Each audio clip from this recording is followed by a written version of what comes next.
Paano yung kan. Dito yung escort.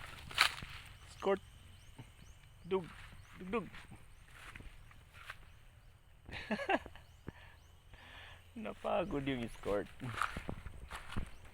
Uminto din.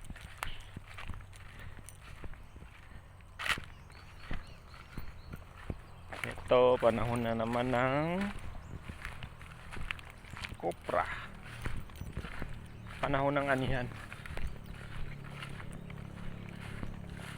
Bisita ako ngayon dito sa mga tropa natin. Kasalukuyan silang nanunungkit ng niyog.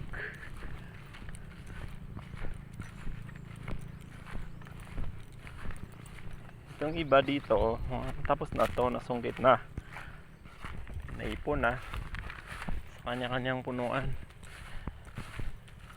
Ito namang escort ko, masipag talaga to.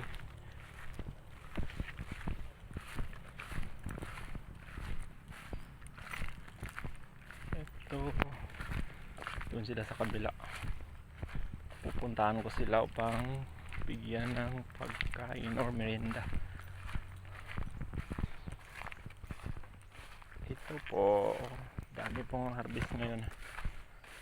Kasi ito naman yung garden natin. Ito yung garden natin.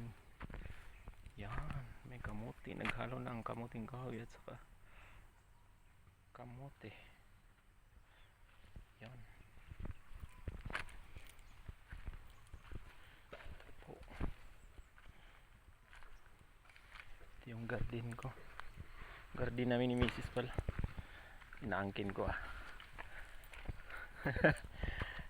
Ito po yung ampalaya. Ito mga talong, maliliit pa. Yan, talong mga yan.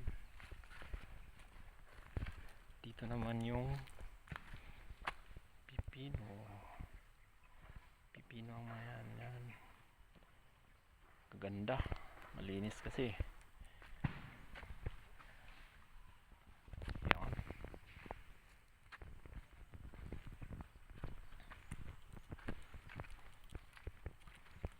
Ito, kamuti tops.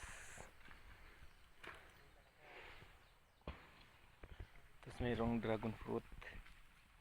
Magtaka kayo, may dragon fruit ako. Galing pa ng bukid nun yan. Nung nasa Manolo Portage ako assign. Ito pang Ricardos. Kompleto ah. Ito maliliit pa, ano to? Luya. Ginger. Ay ito. Sakura.